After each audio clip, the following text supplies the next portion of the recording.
is Ed Keazor. I'm a historian, a writer, and an author. And Ed, today we're talking about three controversial points in Nigerian history. Just lay out for us what those 3 points are. I think the three watershed moments, controversial watershed moments in Nigerian history would be the 1951 elections in Western Nigeria, the 1966 coups, and indeed the June 12, 1993 elections. The 1951 elections are said by some to have heralded the entry of tribal politics into the Nigerian political landscape. So tell us what happened in those elections so we've in a sense got the narrative. Certainly. The NCNC, which was a party led by Dr. Nnamdi Azikiwe, was ostensibly being the word, headed for a victory in elections in the Western Region House of Assembly.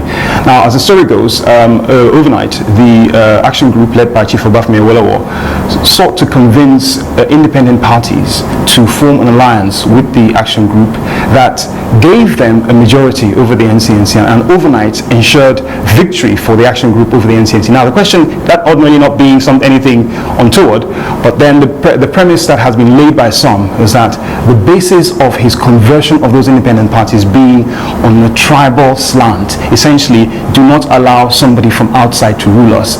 We are Yorubas, we should be led by a Yoruba. And being that the NCNC before now had popular support across there, certainly in Lagos, definitely in Eastern Nigeria, and definitely in Western Nigeria, with the presence of a charismatic character like Chief Adigo Kadelabu, who was an extremely popular politician. It was believed that they'd win, but that the fact that the sentiment had been expressed that a non-Yoruba should not lead the Yorubas, and that was the basis of the conversion. This was said by some to be the basis of tribal politics being introduced into the Nigerian political landscape. Now, whether that is true or not is subject to conjecture, because there are two schools of thought that would say, well, he had a right to, through using legal political means, to convert independent parties. That was the whole point of the parliamentary system, to essentially form a government with him.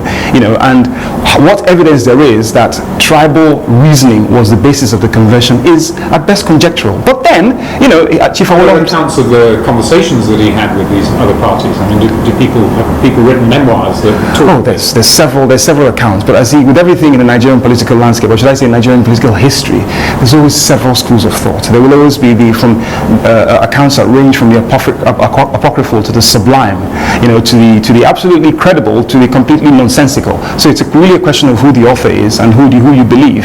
Chief Awolowo himself never posited that he based his actions on tribal basis, on tribal perspectives. But then Dr. Azikiwe and certainly members of the NCNC and thinkers within the NCNC realm, so-called progressive thinkers, have always held the view that the basis of this was tribal politics, and indeed that this was the beginning of tribalism in Nigerian politics. But I would say, whether it is true or not, I think it is what is certainly untrue is to suggest that this was the beginning of tribal politics in the Nigerian landscape. Certainly not, because even in 1950, just pre-1950, there had been the National Youth Movement imbroglio in Lagos, in which the Odemo of Ishara, Samuel Akinsoye later became the Odemo of Ishara, was put forward by the National Youth Movement as a contestant in the Lagos elections. And it was said that the elements within the National Youth Movement who felt that a man from Ijebu should not stand as the leader of the NYM. So you ask yourself questions, well, even within the so-called Yoruba enclave, there seems to be division amongst sub-tribal lines. So clearly this is a trend, and having studied the reports, the session records of the Legislative Council for years, I have seen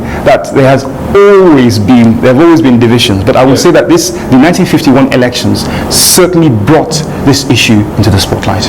And colonialism, to some degree, covered tribalism, didn't it? It favoured occasionally one group of people against another, but most of the time liked to pretend that tribalism didn't exist.